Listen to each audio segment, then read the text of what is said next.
picture there.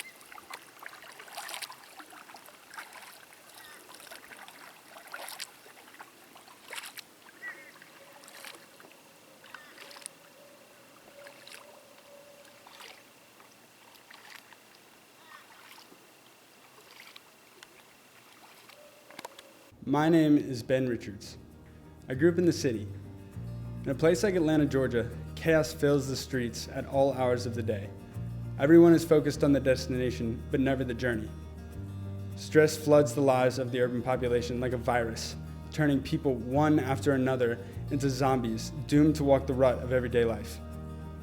My perception of the world I live in only became clear when I got far enough away from it. My name is Alex O'Shaughnessy. I've always loved the outdoors. My dad and I have gone fishing and hunting together since I was 5 years old. The outdoors to me has always been a place of sport, like a playground. It never occurred to me that there are people out there whose life depends on the outdoors.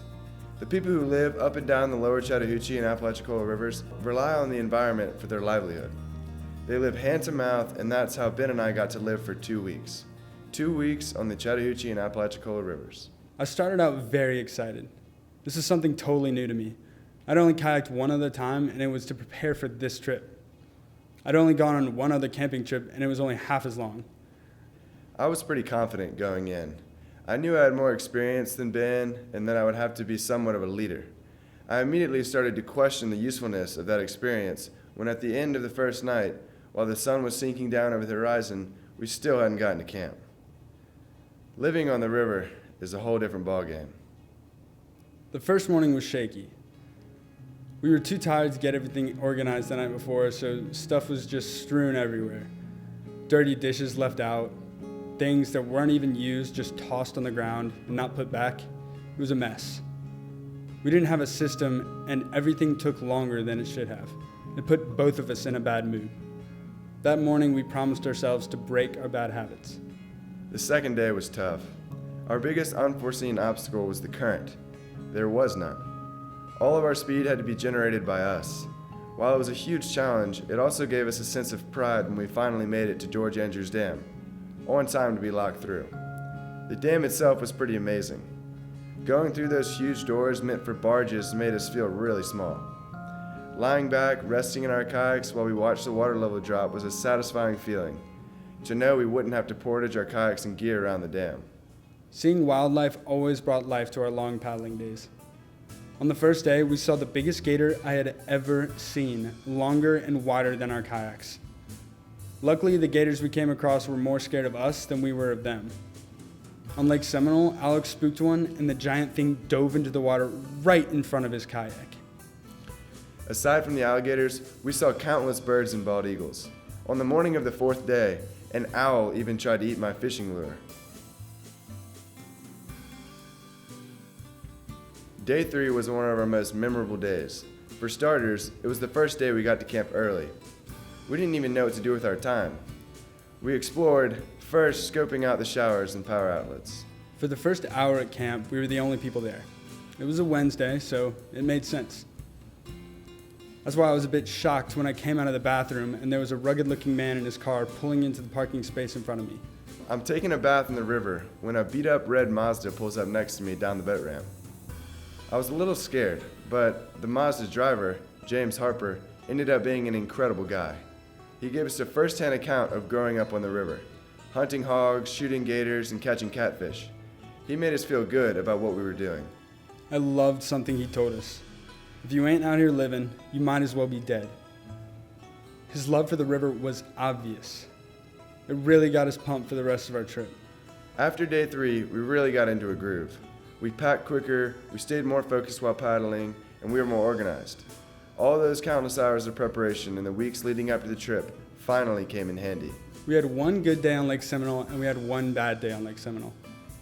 The good day had us paddling across amazingly flat waters with a beautiful open landscape in front of us.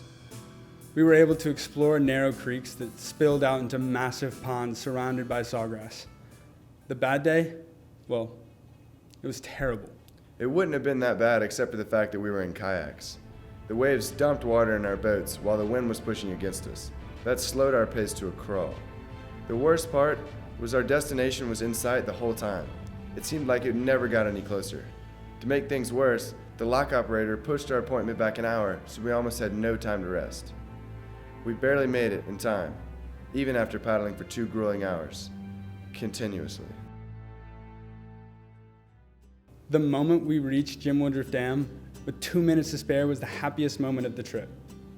All we could think about paddling across that lake was having to carry all of our supplies around the dam if we were late. When one of the fishermen on the other side of the dam told me there was a Hardee's half a mile away, I couldn't resist. Ben came back with 4 cheeseburgers, 2 large fries, and a large Dr. Pepper. We ate it all in minutes. Nothing has ever tasted so good. That night, though, we had our first real scare.